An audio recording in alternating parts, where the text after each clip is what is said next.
Access to local GP services remains a big concern in rural Clare, with recent challenges in Newmarket-on-Fergus and Kilrush highlighting the issue. Joining us this morning, Councillor David Griffin, the Fianna Fáil Councillor from Newmarket-on-Fergus, and the Independent Kilrush Councillor Ian Lynch. They're going to talk about the impact on their communities, the HSE's response, and what more needs to be done to ensure people in rural areas can continue to access vital GP care. And good morning to both of you, gents. Thanks for being on the show with us this morning. David, can you talk to us a little bit, first of all, about what prompted you to bring this motion to the Council opposing the centralisation of GP services in Clare? Yes, I can, of course. Good morning, Alan.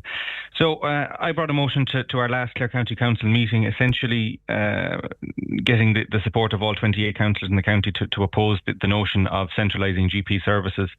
So in my own community of Newmarket-on-Fergus, until recent years, we had a long-term GP, as many villages would have, serving the community with distinction for over 4 decades, right in the middle of the main street. And since the retirement of that GP, our village or the HSE has been unable to provide a permanent GP presence on the main street.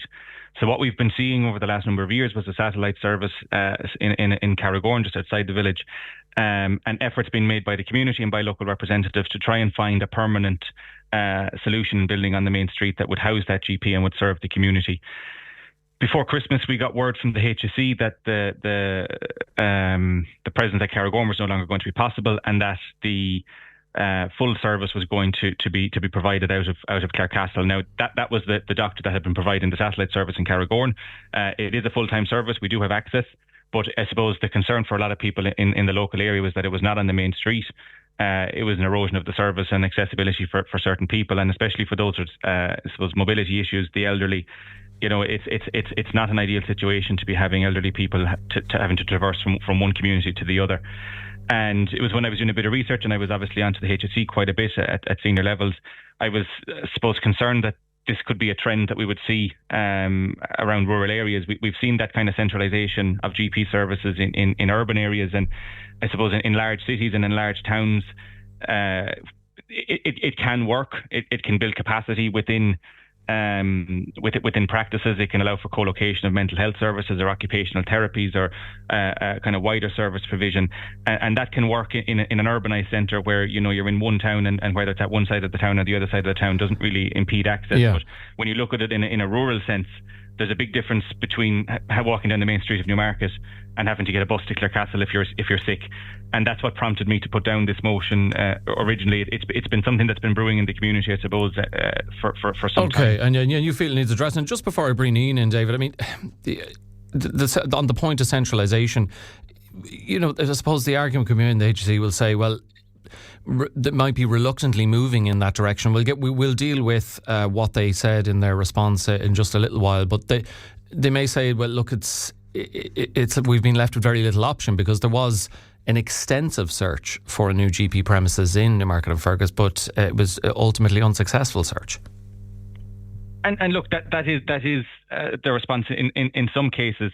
And I suppose, but my feeling on that really is if we're looking at, I suppose, shortages of GPs and shortages of available facilities, while we still have rural GP services in certain areas, the policy of the HSE should be to retain those in every possible measure. It shouldn't be a case where this is seen to be a normal action, and that I suppose was where my motion was coming for, that This is not becoming a normalised situation. Okay, Ian, the situation in Kilrush is less about premises, but more about just an unfilled GP post with care being provided under a doctor in charge arrangement. Can you give us a sense of how this is impacting patients in your area, and how long has this been the case? Yeah, good morning, Alan. Yeah, I suppose over the last number of years, Alan, we've seen a total of 5 GPs retire from providing general practice service in Kilrush. One of those has remained unfilled for quite a number of years now, and we're very lucky. We're grateful to have the doctor in charge service. However, it doesn't fulfil, I suppose, the long-term provision of healthcare, because when someone goes to the doctor, they need someone that understands their family history, their own history, to make it easier to diagnose. And when you have a doctor in charge, they might be there for 6-7 months, and then someone new comes in. So each time there's a change, that doctor to try and learn each patient's file, and it makes it quite difficult. The discussion has been on for a number of years. We were told initially that it was going to close down, and some patients were transferred to Kilrush, and that worked out for some. They were able to transfer, but it's a constant worry that the doctors want to change, that they won't know the history, have to go through it all again. And it's very difficult for someone who's looking for care. Sometimes it's just a matter of getting a letter from their local GP to avail of other services, and you need to know the history of that.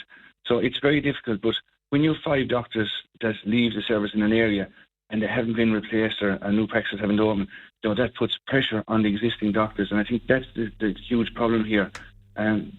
While there has been an effort made to try and fill the post, there hasn't been a discussion around why the post isn't attractive to doctors, and I think that's what we need to do. We need to sit down collectively and look at it.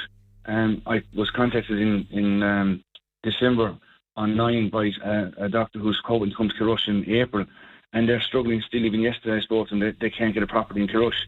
So there's a wider picture here to discuss.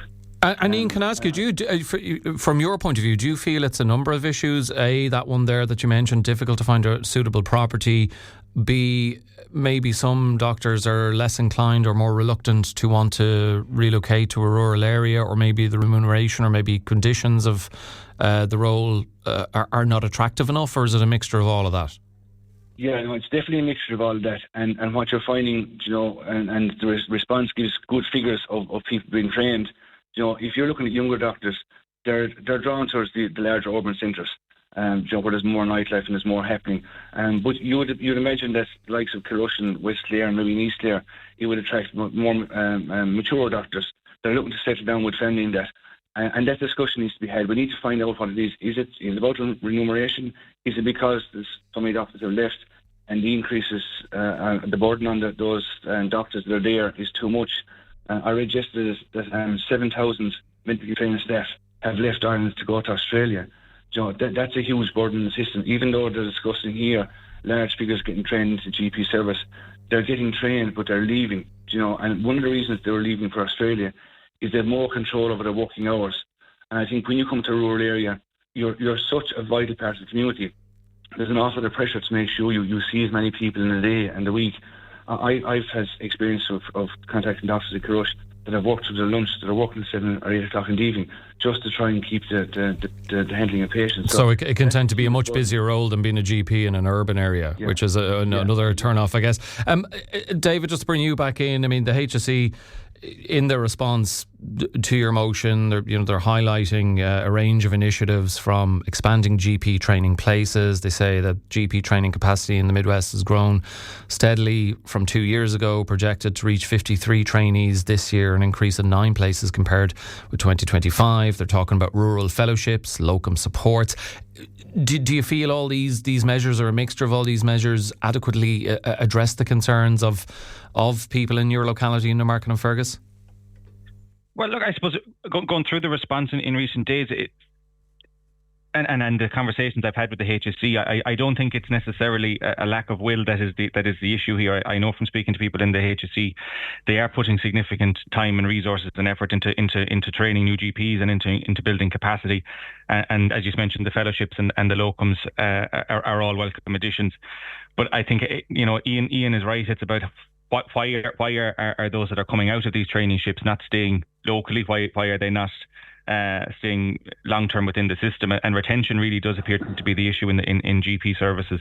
And there isn't a huge amount I see from the response that we got, to be perfectly honest, that's going to address that retention issue. So there is definitely ongoing work, and the additional GPs are welcome. But I suppose we also have a growing population, so we're nearly running to stand still, I think, when it comes to a lot of the increases in the GP services. And David, can I ask you, how do you address some of those issues? I mean, you can make the money and all those other elements as attractive as possible, but Ian talked about the number of potential GPs heading to Australia. I mean, the housing crisis feeds into that. We've spoken to many members of your party about that over the years, and the point Ian also made about a GP in a rural area may feel they have to see as many people as possible, and they can tend to have longer, if not much longer, working days, working hours than somebody who's a GP in an urban area potentially, and that's a turn off as well. I mean, how do you go about addressing that?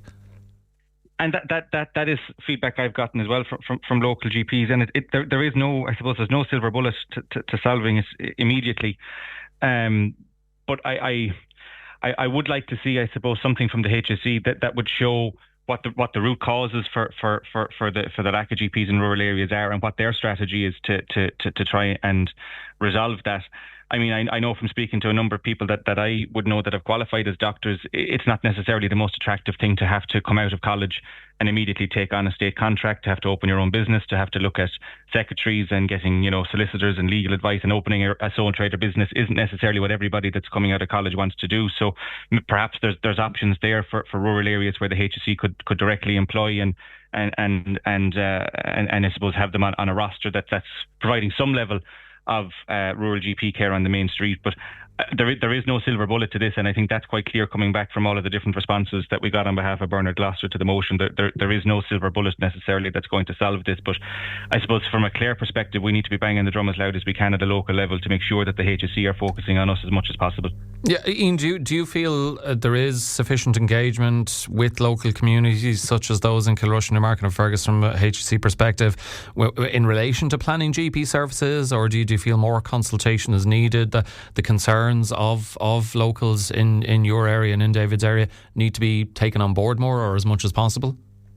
I think the HSE are well aware of the issues, and even we're very lucky to retain the doctors we have in Kilrush. But in the not so distant future, there's going to be a number of retirements again. And they're aware of that. They're struggling to try and find a way to ensure that those who are trained are put back into the community and don't go to Australia. There's lots of discussion about payback, where if you get trained in Ireland, you have to work so many years in the sector before you leave, which sounds very good. But on the risk of doing that is, we use someone, as David said, coming out of college, they take on a contract they don't really want to have, that they might have 2 or 3 years to pay back for the training.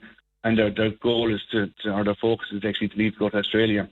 It's not the commitment you want. So I think maybe there should be something in the contracts, when you get trained, that you have to return at least. And that might attract these people back from Australia. That, look, we've spent our time in Australia.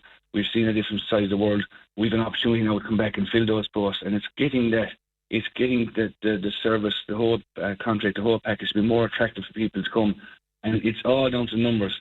While we're firefighting to fill the retirements, we're not replacing the numbers sufficiently. Even 2016, we were way behind the national average. We had less doctors per population. That's almost 10 years ago. So we're not catching up on that in County Clare. And that's the real thing. If we can lessen the burden and make it attractive, I think we'll find the people will come back into it. We haven't figured that out yet. And I think a conversation with the HSE and the council to see, what is the actual issues? Is it just contract? Is it remuneration? Or is it lifestyle as well? And then we need to focus on those urban areas or rural areas that are struggling, and make sure it's attractive to people who want to live there and to work there. Yeah, and I guess that the longer term, it is a big concern for rural areas, David, isn't it? Because one of those things that will attract people to live in an area is having sufficient or appropriate facilities, services and amenities, and a lack of a GP service or having to travel some distance to access one would be, I think, a significant factor, or definitely one of many factors that would feed into the decision someone makes when deciding on where they're going to live or where their next move is. Absolutely, yeah. It would.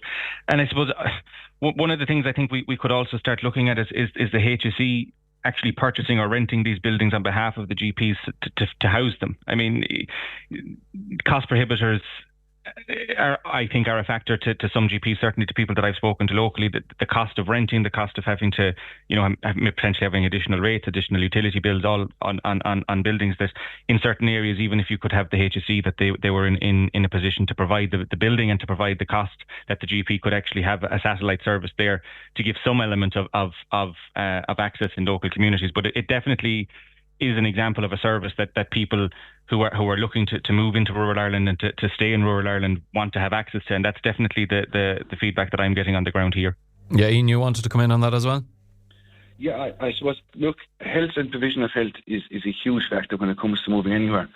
The discussion and the narrative around Clare is obviously been around the issues in UHL, the lack of ambulance cover, and now the lack of GP care. So if you're looking to come someplace, it's going to be a major factor, and it's going to be a huge deterrent. So like the health system is in crisis across the board at the minute, And for people in rural Clare, especially when you move back to the likes of West Clare, you're getting further and further away. It's very difficult and it's very off-putting for people to want to come. The lifestyle to move to West Clare is great, but when you've got young kids, it's definitely a concern. And even when you're older, to retire back here is becoming prohibitive. And so it's something that needs to be addressed across the board. Yeah, there's certainly a much bigger picture going on here, that's for sure. Lads, thanks very much to both of you for chatting about this important issue with us this morning. That's the independent Kilrush Councillor Ian Lynch and the Newmarket-on-Fergus Fianna Fáil Councillor David Griffin with us as well.